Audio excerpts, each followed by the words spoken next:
हरिओम तत्सत। यहाँ मीन लग्न की कुंडली है। सबसे पहले सूर्य से फलादेश प्रारंभ करते हैं। सूर्य इस कुंडली में रोग एवं शत्रु के स्वामी है, अकारक माना जाता है। हालांकि सूर्य चंद्रमा को ज्यादातर और अकारक का दोष नहीं लगता है। तो सूर्य यहाँ देखिए एकादश भाव में विराजमान है, जिसके कारण कठिन परिश्रम के माध्यम से आमदनी के क्षेत्र में कुछ सफलता प्राप्त होती है। सूर्य 28 अंश के हैं, बिल्कुल कमजोर हैं, इसलिए यहाँ पे सूर्य से संबंधित मंत्र जाप कर सकते हैं। सूर्य को जल अर्पित करें, रत्न धारण नहीं करना है, क्योंकि सूर्य इस कुंडली में रोग एवं शत्रु के स्वामी है और अकारक है। चंद्रमा इस कुंडली में पंचम भाव के स्वामी है और सप्तम भाव में विराजमान है। तो चंद्रमा पर राहु केतु शनि की दृष्टि भी नहीं है। परंतु एक चीज और देखें कि चंद्रमा के दोनों तरफ कोई भी शुभ ग्रह नहीं है, जिसको को केमद्रुम योग भी बोला जाता है। और ये 28 अंश के हैं, बिल्कुल कमजोर हैं। पहले मैं फलादेश समझा देता हूँ कि चंद्रमा के यहाँ विराजमान होने के कारण पत्नी एवं वैवाहिक जीवन का सुख प्राप्त होता है, दैनिक रोजगार में सफलता प्राप्त होती है, विद्या बुद्धि संतान का सुख प्राप्त होता है और लग्न में गुरु के साथ संबंध बनाने के कारण शारीरिक स्वास्थ्य, सौंदर्य, सम्मान एवं प्रतिष्ठा में वृद्धि होती है। परंतु यहाँ पे एक चीज और देखिए कि पहली बात की चंद्रमा बिल्कुल कमजोर है, और दूसरी बात की चंद्रमा चलित कुंडली में यहाँ आ जा रहे हैं अष्टम भाव में। तो उसका फलादेश क्या होगा कि विद्या बुद्धि संतान के क्षेत्र में कठिनाई एवं परेशानियों का सामना करना पड़ता है। तो इसलिए यहाँ पे मोती धारण करना सबसे पहले अत्यंत आवश्यक है, जिससे कि श्रेष्ठ लाभ प्राप्त हो सके। मंगल इस कुंडली में भाग्य भाव के स्वामी है और द्वितीय भाव के स्वामी है और तृतीय भाव में विराजमान है। यहाँ तृतीय भाव में मंगल विराजमान है, तो जिसके कारण पराक्रम में वृद्धि होती है, भाई बहन का सुख प्राप्त होता है, धन एवं कुटुंब का सुख प्राप्त होता है, धन का संग्रह होता है, भाग्य। और यहाँ से मंगल देख रहे हैं षष्ठ भाव में, जिसके कारण शत्रु पक्ष पर प्रबल प्रभाव रहता है, विजय प्राप्त होती है, नौकरी में सफलता प्राप्त होती है।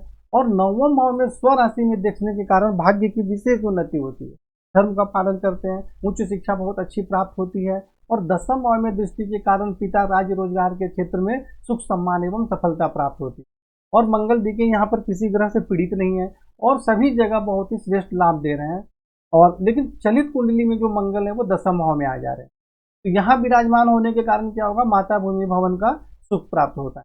यानी कि मंगल किसी प्रकार से फलादेश में कोई परेशानी नहीं कर रहे हैं। और मंगल यहाँ से भी दसम भाव पे दृष्टि डालेंगे, यदि चलित कुंडली में आते हैं तो यहाँ से भी दसम भाव पे दृष्टि डालेंगे, यानी मंगल से संबंधित कार्य करने में विशेष सफलता प्राप्त होगी। बुध के विषय में चर्चा करते हैं तो बुध जो है इस कुंडली में चतुर्थ भाव के स्वामी है, सप्तम भाव के स्वामी है, यानी माता भूमि भवन और पत्नी वैवाहिक जीवन के सुख इन सबके स्वामी है। और एकादश भाव में विराजमान है अपने मित्र के घर में। तो यहाँ विराजमान होने के कारण आमदनी बहुत अच्छी होती है, माता भूमि भवन वाहन का श्रेष्ठ सुख प्राप्त होता है, पत्नी एवं वैवाहिक जीवन का सुख प्राप्त होता है, दैनिक रोजगार में सफलता प्राप्त होती है, पत्नी के माध्यम से भी आमदनी के अच्छे योग बनते हैं। परंतु बुध यहाँ देखिए बिल्कुल कमजोर है, 5 अंश के हैं, इसलिए इसे प्रबल करना आवश्यक है ताकि जिससे श्रेष्ठ लाभ प्राप्त हो सके। गुरु इस कुंडली में लग्नेश है और खुद के घर में विराजमान है, जिसके कारण शारीरिक स्वास्थ्य, सौंदर्य, सम्मान एवं प्रतिष्ठा में वृद्धि होती है।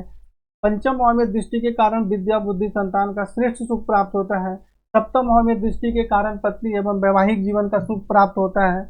और यहाँ से नवम भाव में दृष्टि के कारण भाग्य की विशेष उन्नति होती है, धर्म का पालन करते हैं, उच्च शिक्षा अच्छी प्राप्त होती है। यानी गुरु यहाँ पर बहुत ही शानदार और बहुत ही श्रेष्ठ मतलब लाभ दे रहे हैं। आपकी कुंडली में फलादेश में भी सब बताए गए होंगे।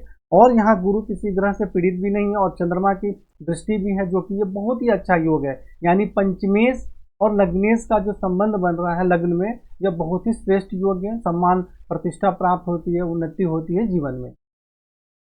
शुक्र जो है इस कुंडली में अष्टम भाव के स्वामी है और तृतीय भाव के स्वामी अकारक माना जाता है और द्वादश भाव में विराजमान है। तो इसको विपरीत राजयोग भी बोला जाता है। और शुक्र द्वादश भाव में अच्छा फल देते हैं, यानी ऐसे व्यक्ति गरीब घर में जन्म लेकर भी बहुत उन्नति करते हैं एवं अपने सुख सुविधाओं पर अत्यधिक खर्च करते हैं और आयु में भी वृद्धि होती है। और यहाँ से शुक्र जब दृष्टि डाल रहे हैं षष्ठ भाव में, तो खर्च के माध्यम से शत्रु पक्ष पर प्रभाव स्थापित करने का प्रयत्न करते हैं। यानी शुक्र का आपको यहाँ पे मंत्र जाप नहीं करना है, इससे संबंधित दान उपाय इत्यादि जो आपको बताए गए हैं वही करना है, क्योंकि शुक्र इस कुंडली में अकारक होते हैं। और शनि जो है इस कुंडली में आय भाव के स्वामी है और यह चले गए हैं द्वादश भाव में, तो ये दोनों शनि का ही घर है। तो यहाँ विराजमान होने के कारण ऐसे व्यक्ति खर्च बहुत ज़्यादा करते हैं, परंतु आमदनी बाहरी स्थानों के संपर्क से होती है। यानी खर्च तो ज़्यादा करते हैं, परंतु आमदनी भी बाहर से या बाहरी स्थानों के संपर्क से, अपने जन्म स्थान के दूर के संयोग से होती है। यहाँ से शनि दृष्टि डालते हैं द्वितीय भाव में, तो यहाँ पे धन एवं कुटुंब के सुख में कठिनाई एवं परेशानियों का सामना करना पड़ता है। और षष्ठ भाव में दृष्टि डालेंगे तो शत्रु पक्ष पर सफलता प्राप्त होती है, उस पर विजय प्राप्त होती है, परंतु पेट में किसी प्रकार की बीमारी भी होने की संभावना रहती है और नौकरी में भी थोड़ी कठिनाई होती है।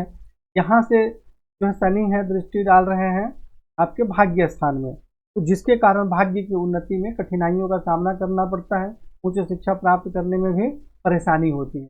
अब यहाँ देखिए कि शनि एक तो द्वादश भाव में लेकिन 3 अंश के हैं, बहुत कमजोर हैं, इसलिए इसको हमें प्रबल नहीं करना है। इससे संबंधित जो उपाय बताए गए हैं वह उपाय करना है, क्योंकि फलादेश के अनुसार शनि जो है अच्छा लाभ नहीं दे रहे हैं। सबसे मुख्य फलादेश पर ध्यान देना है। आपकी कुंडली में पूरे फलादेश बताए गए हैं। जो ग्रह परेशानी के योग बना रहे हैं उनका रत्न धारण नहीं करना है, और जो ग्रह हमें लाभ दे रहे हैं और कमजोर हैं तब उसका रत्न धारण करना है। जैसे गुरु लाभ दे रहे हैं और कमजोर नहीं है तो हम इसके लिए कोई भी उपाय करने की आवश्यकता नहीं है। जैसे मंगल है, यह भी लाभ दे रहे हैं और 19 अंश के हैं, ठीक ठाक है, बढ़िया है, तो इसके भी कोई भी उपाय करने की जरूरत नहीं है, मंत्र जाप इत्यादि आप कर सकते हैं। राहु देखिए यहाँ पर द्वितीय भाव में विराजमान है, जिसके कारण धन एवं कुटुंब के सुख में कठिनाई एवं परेशानी होती है। धन का संग्रह ठीक से नहीं हो पाता है, कुटुंब से मतभेद भी हो जाता है, और षष्ठ भाव में दृष्टि के कारण शत्रु पक्ष पर प्रबल प्रभाव रहता है एवं उस पर विजय प्राप्त होती है, परंतु वही पेट में या किडनी के आसपास किसी प्रकार की बीमारी होने की संभावना रहती है। अष्टम भाव में दृष्टि के कारण आयु में वृद्धि होती है, और दसम भाव में दृष्टि के कारण पिता राज रोजगार के क्षेत्र में कठिनाई एवं परेशानियों का सामना करना पड़ता है। केतु यहाँ पर है, कुछ कठिनाइयों के साथ आयु में वृद्धि होती है, और द्वादश भाव में शनि पर दृष्टि डाल रहे हैं, जिसके कारण अत्यधिक खर्च के कारण भी परेशानी होती है, और आंखों से संबंधित या पैर के सबसे निचले वाले भाग में चोट इत्यादि लगने की संभावना रहती है। इस बात पर ध्यान देना जरूरी है। और यहाँ से द्वितीय भाव में दृष्टि डालेंगे तो धन एवं कुटुंब के सुख में कठिनाई एवं परेशानी होती है। ऐसे व्यक्ति के वाणी में भी बहुत ज़्यादा उग्रता होती है, क्योंकि केतु के अंदर जो होते हैं मंगल के संबंधित गुण होते हैं और स्वभाव होते हैं मंगल से संबंधित। और चतुर्थ भाव में दृष्टि डालेंगे तो माता भूमि भवन के क्षेत्र में कठिनाई एवं परेशानी होती है। तो यहाँ पे आपको राहु केतु शनि से संबंधित दान एवं उपाय करना अत्यंत ही आवश्यक है, क्योंकि सबसे ज्यादा परेशानी का योग बना रहे हैं।